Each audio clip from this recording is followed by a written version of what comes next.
विचार करा, इमॅजिन करा, जर तुमच्या मुलांनी आणि मुलींनी सुद्धा एकाग्रतेने अभ्यास केला तर ते 2 तासामध्ये 20 तासाचा अभ्यास करू शकतात.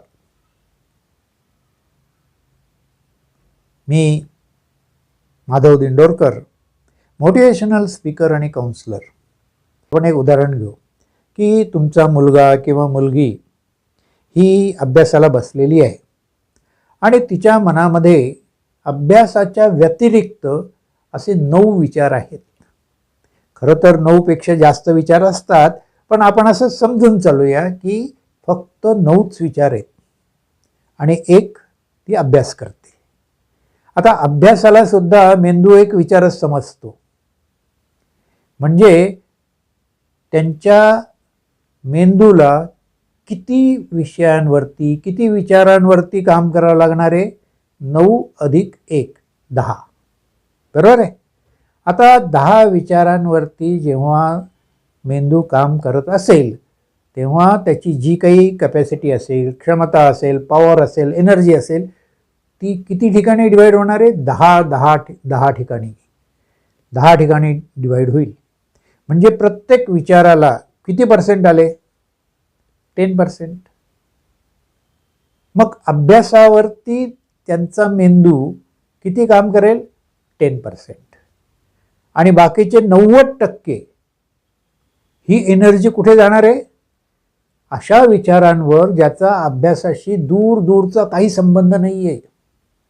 म्हणजे 90% त्यांच्या मेंदूची एनर्जी, कॅपॅसिटी, क्षमता ही वाया गेलेली आहे आणि फक्त 10% त्यांचा मेंदू अभ्यासावर काम करतोय. म्हणजे लक्षात ठेवणं, आठवणं वगैरे या सगळ्या याच्यावरती, समजून घेणं, याच्यावरती फक्त 10% काम करतोय. मग आता जर असं असेल तर या 10% मेंदू वापरल्यानंतर त्यांचा इफेक्टिव्ह स्टडी किती असणार आहे? तर त्यांचा इफेक्टिव्ह स्टडी असणार आहे फक्त 10%. आणि त्या अभ्यासाची क्वालिटी किती असणार आहे हो? ती पण तर 10%च असणार आहे. मग 90% वेळ वाया गेला, एनर्जी वाया गेली, क्षमता वाया गेली, कॅपॅसिटी वाया गेली, पॉवर वाया गेली. फक्त 10% मेंदूवरती मुलं अभ्यास करतात असं आपण एक गृहीत धरूया. मग आता तुम्ही मला सांगा, समजा तुमचा विद्यार्थी हा रोज 10 तास अभ्यास करतो असं आपण समजूया, तर त्याचा इफेक्टिव्ह स्टडी किती होईल? इफेक्टिव्ह स्टडी होईल 1 तास. म्हणजे 10 तासाचा 10%, 1 तास एवढा स्टडी होईल. त्याची क्वालिटी किती असेल? त्याची क्वालिटी असेल फक्त 10%. आता मला सांगा, तुमची मुलं 10 तास अभ्यास करू शकतात का? नाही, अशक्य आहे. ते किती तास अभ्यास करतील? 2 तास ॲव्हरेज. म्हणजे कधी 3 तास करतील, कधी 4 तास, कधी 1 तास, कधी करणारच नाही. म्हणजे ॲव्हरेज त्यांचा स्टडी किती झाला? दिवसाला 2 तास. आता या 2 तासाचा इफेक्टिव्ह स्टडी किती होईल? या 2 तासाचा इफेक्टिव्ह स्टडी होणार आहे, कॅल्क्युलेट करू. 2 तासाचे मिनटं किती आले? 120. 120चा 10% किती झाला? 12 मिनटं. त्यांचा इफेक्टिव्ह स्टडी फक्त 12 मिनटं आहे आणि त्याची क्वालिटी किती? ती पण 10%. मग आता मला सांगा, रोज 12 मिनटाचा इफेक्टिव्ह स्टडी करून ज्याची क्वालिटी 10% आहे त्याला त्याचा अभ्यास पूर्ण करता येईल? कधीतरी पूर्ण होईल? नाही. मग काय होतं? त्याचा अभ्यास पेंडिंग राहतो. मग तो दिवसभर टेन्शनमध्ये असतो. मग तो वेगवेगळे क्लासेस लावतो, ट्युशन लावतो आणि तरीसुद्धा त्याला त्याचे इफेक्ट मिळत नाही. कारण जे वाचतो ते समजत नाही, लिहितो ते समजत नाही, जे लिहिले वाचलं ते लक्षात राहत नाही, त्यामुळे ते परीक्षेत आठवत नाही. आणि मग परीक्षेत आठवलं नाही की त्याचा परिणाम मार्कांवरती होणारच. आणि या सगळ्यांमधून त्याचं टेन्शन वाढत जातं. दुसरं एक फार मोठं नुकसान त्याचं होतं ते म्हणजे दिवसभर अभ्यासाच्या टेन्शनमध्ये असल्यामुळे तो त्याच्यामध्ये असलेल्या टॅलेंट्सला वेळच देऊ शकत नाही, स्वतःमधले टॅलेंट शोधू शकत नाही, असलेले टॅलेंट्स इम्प्रूव्ह करू शकत नाही, ज्याचा आपण बघितलं की त्याचा आपल्या यशस्वी होण्यावरती खूप मोठा परिणाम होणार असतो. मार्काचे पर्सेंटेज आवश्यक आहेत, पण त्याचबरोबर टेन्शन मुळे केलेला अभ्यास त्याचा जे काही टॅलेंट्स आहेत त्या टॅलेंट्सला इम्प्रूव्ह करण्यासाठी, डेव्हलप करण्यासाठी तो वेळ देऊ शकत नाही.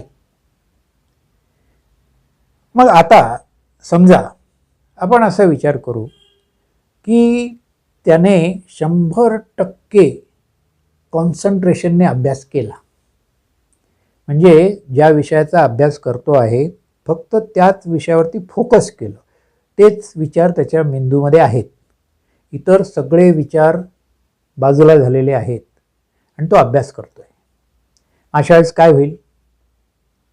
त्याचा संपूर्ण 100% फोकस त्या ठिकाणी अभ्यासावरती लागल्यानंतर तो जे वाचेल ते त्याला लगेच समजेल, जे समजेल ते लक्षात राहील, जे लक्षात राहील ते परीक्षेत आठवेल, मार्काचे पर्सेंटेज वाढतील, त्याचं टेन्शन कमी होईल, तो त्याच्या टॅलेंट्सवरती चांगलं काम करू शकेल.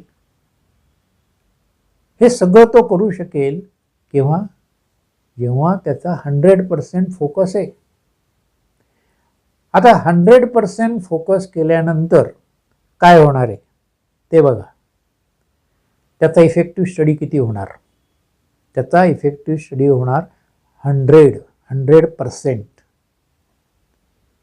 पहिले किती होता इफेक्टिव्ह स्टडी? 10%. वाढ किती झाली? 10 टाइम्स, 10 पट वाढ झालेली आहे. अभ्यासाच्या क्वांटिटीमध्ये 10 पट वाढ झालेली आहे. आणि त्याची जी काही क्वालिटी असेल ती किती होणार आहे? 100%. म्हणजे वाढ किती झाली? 10 टाइम्स, 10 पट वाढ झालेली आहे क्वालिटीमध्ये सुद्धा. 2 तासामध्ये तो पहिले 2 तासात 12 मिनिटं अभ्यास करत होता, आता तो 10 पट जास्ती, म्हणजे 2 तासामध्ये पूर्वी करत असलेल्या अभ्यासापेक्षा 10 टाइम्स जास्त अभ्यास तो करू शकणार आहे. म्हणजे 20 तासाचा अभ्यास तो करू शकतो. आणि तुम्हीच विचार करा, जर त्याचा स्पीड एवढा वाढला, त्याच्या अभ्यासाची क्वालिटी एवढी वाढली, तर किती झटपट अभ्यास मोकळा होईल. तो अभ्यास फटाफट करून मोकळा होईल. त्याला कधी टेन्शन राहणार नाही की माझा अभ्यास पेंडिंग आहे, हे पेंडिंग आहे, ते पेंडिंग आहे. तो फ्री होईल आणि फ्री झाल्यानंतर तो त्याच्या हॉबीजवर वेळ देईल, तो त्याच्या टॅलेंट्सवर काम करेल, इतर अनेक गोष्टी तो करू शकतो. जो वेळ वाचला आहे त्याच्यात तो बरेच कामं करू शकतो ना. याप्रमाणे 2 तासामध्ये 20 तासाचा अभ्यास शक्य आहे जर पूर्णपणे एकाग्रतेने अभ्यास केला तर. आणि एकाग्रतेने अभ्यास करण्यासाठी त्याला काय करायचं आहे?